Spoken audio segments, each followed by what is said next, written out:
শাহরুখ খানের 9 কোটি 20 লাখ রুপি বাংলাদেশি টাকায় 12.5 কোটির বেশি টাকা কি চলে গেল?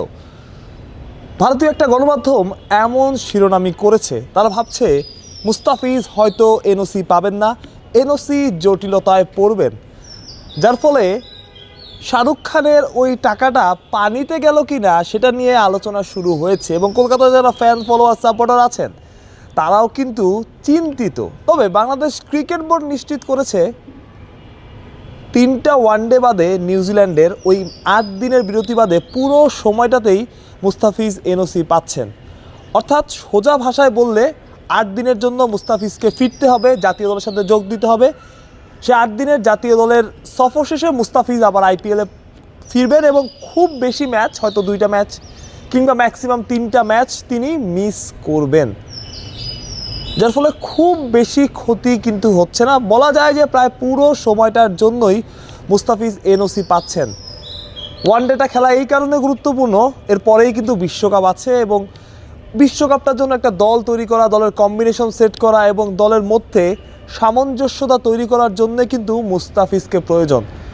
কোনো দ্বিপাক্ষিক সিরিজ, কোনো দলের সাথে কোনো দলের খেলা, সেই সব কিছুর আগেই এই বোর্ড কিন্তু সবসময় ফ্র্যাঞ্চাইজি লিগকে প্রাধান্য দিয়েছে। এবং গত বোর্ডের এবং গত অতীতে আমরা যেরকম দেখেছি বাংলাদেশের খেলা জিম্বাবুয়ের সাথে থাকলেও ক্রিকেটারদের ফিরতে হতো, সেই জায়গা থেকে কিন্তু ক্রিকেট বোর্ড সরে এসেছে বলেই এত ক্রিকেটার, এই যে রিশাদ হোসেন বিগ ব্যাশ খেলতে পারছেন, অন্যান্য ফ্র্যাঞ্চাইজি লিগ থেকে বাংলাদেশি ক্রিকেটারদের ডাক আসছে।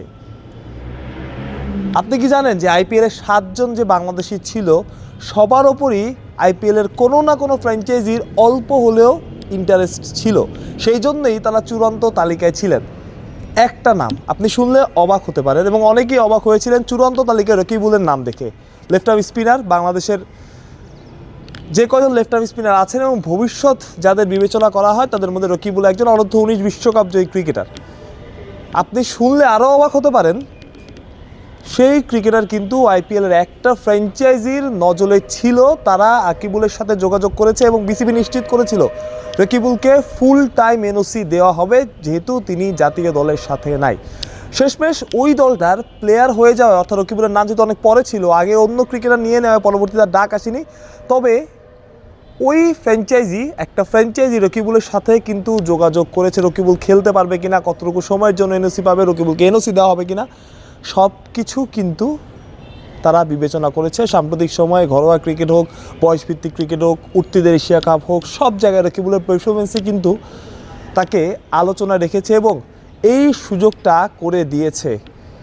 অনেকেই প্রথমে রকিবুলের নামটা ওই জায়গাটায় দেখে, ওই শর্ট লিস্টে দেখে অবাক হয়েছিলেন, কিন্তু আপনাদের জানিয়ে রাখি নির্দিষ্ট একটা ফ্র্যাঞ্চাইজির ইচ্ছার কারণেই ওই নামটা রাখা হয় এবং সব ঠিকঠাক থাকলে, ভাগ্য ভালো থাকলে রকিবুল দলও পেতে পারতেন। শেষমেশ ভাগ্য হয়তো সুপ্রসন্ন হয়নি, তবে সৃষ্টিকর্তা যা করেন তা হয়তো ভালোর জন্যই করেন।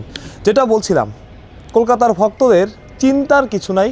মুস্তাফিজুর রহমান প্রায় পুরো সময়ই কলকাতার টিমের সাথে থাকছেন এবং যে 7 দিন 12 দিন সেটাতে আসলে খুব বেশি ফারাক আমার কাছে মনে হয় হবে না। মুস্তাফিজ সাম্প্রতিক সময়ে আমার কাছে বলা হয় যে 16, 17, 18 মুস্তাফিজ ফিরবেন কিনা, সেই মুস্তাফিজের আমার মনে হয় না ফেরার দরকার আছে। সবসময় একটা ক্রিকেটার একই রিদমে থাকেন না। তবে এই পরিপক্ক সময়ে এসে মুস্তাফিজ বোধ হয় তার প্রাইম টাইমেই আছেন। এইবার 9 কোটি 20 লাখ, পরের বার হয়তো আরও বেশি অর্থে মুস্তাফিজ দল পাবেন, কে জানে। কলকাতা হয়তো মুস্তাফিজকে ছাড়বেই না। মাহফুজ প্রত্যয়, বিডি ক্রিক টাইম।